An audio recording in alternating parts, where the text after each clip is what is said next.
घोस्टलैंड horror story पर आपका स्वागत है। जो लोग न्यू है इस चैनल को सब्सक्राइब कर लीजिए।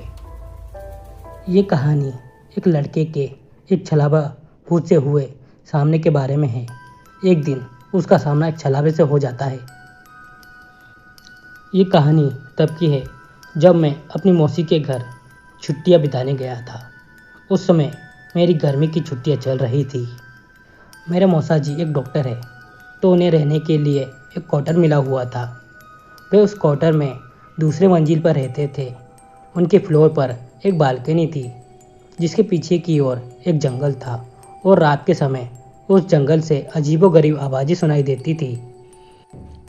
ऐसी ही एक दिन की बात है जब हम सभी खाना खाकर रात में बालकनी में बैठे बातें कर रहे थे कि तभी मेरी मौसी का लड़का हमसे कहने लगा कि किसी में इतनी हिम्मत है कि वो रात के इस समय में इस जंगल के अंदर जाए। हम सभी हंसने लगे और उससे कहने लगे कि क्या फालतू की बात कर रहा है, भला कोई जंगल में इतनी रात में क्यों जाएगा, कहीं कोई जंगली जानवर मिल गया तो सामत पक्की है। तभी मेरी मौसी का लड़का बोला कि मैं मजाक नहीं कर रहा हूँ। मेरे स्कूल के दोस्त बताते हैं कि एक बार ऐसे ही एक लड़का उस जंगल में चला गया, फिर उसका कभी कुछ पता नहीं चला।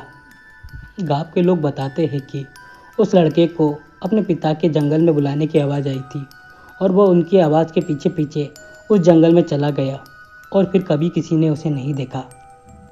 मैं हंसने लगा कि ये तो झूठी कहानी है।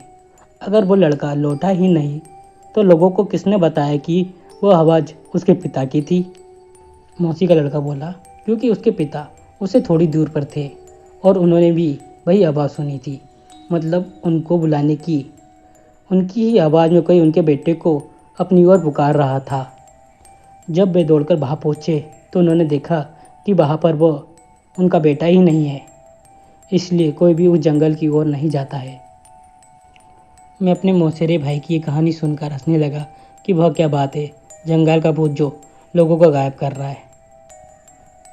फिर हम सभी उठकर टीवी देखने लगे और थोड़ी देर बाद मैं उस बालकनी में जाकर थोड़ी फ्रेश हवा खाने लगा। रात का समय में उस जगह अच्छी खासी हवा चल रही थी और मैं उस जंगल की ओर मुँह करके देखने लगा कि आखिर कौन होगा वो, क्या वो सच था। कि तभी मैंने अपने मौसेरे भाई को उस जंगल के किनारे खड़े देखा। वो मेरी ओर नज़र करके हंस रहा था और मुझसे इशारे में कह रहा था कि तुम भी यहाँ आओ। मैं चौंक गया कि अभी तो वो टीवी देख रहा था, फिर नीचे कैसे पहुँच गया। मैंने पीछे मुड़कर देखा, वहाँ वो नहीं था, तो मुझे लगा कि शायद ये नीचे चला गया है और मुझे भी नीचे बुला रहा है।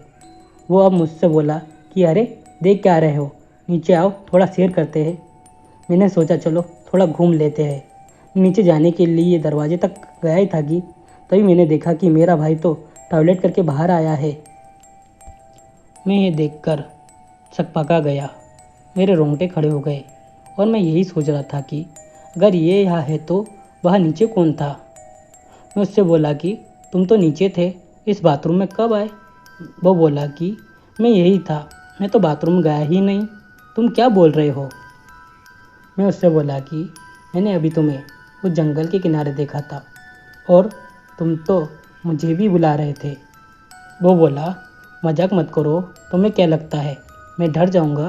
मुझे पता ही कि तुम मुझे डराने का प्रयास कर रहे हो, पर मैं नहीं डरने वाला। इतना कहकर वो टीवी देखने लगा। मुझे यकीन नहीं हो रहा था कि यह मैंने अभी अभी क्या देखा है। उसी रात मैं जब सो रहा था तब किसी के मुझे पुकारने की आवाज़ आ रही थी। वो जो भी था मुझसे ये कह रहा था मैं तुम्हारा कब से इंतज़ार कर रहा हूँ, तुम तो आए ही नहीं, देखो जल्दी आ जाओ, फिर हम दोनों साथ में इस जंगल के अंदर घूमेंगे। इस बार ये आवाज़ मेरे भाई जैसी नहीं थी, बल्कि किसी ऐसे बूढ़े आदमी की थी जो काफ़ी लंबा होगा और बहुत ज़्यादा सिगरेट पीता होगा। रात भर मुझे उसकी आवाज़ें आने लगी और फिर जब सुबह मैंने सबको यह बात बताई तो सबने मुझसे कहा कि ऐसा होना यह आम बात है, तुम उस ओर ध्यान मत दो और अपना काम करो और भूल कर भी उस जंगल की ओर मत जाना। उसके कुछ दिनों बाद भी मुझे उस जंगल की ओर से आवाज़ें आती रही, फिर वो आवाज़ें आना रुक गई। इस घटना के कुछ दिनों बाद मेरे पापा मुझे लेने आ गए। थे क्योंकि मेरी गर्मी की छुट्टियां भी ख़त्म होने वाली थी।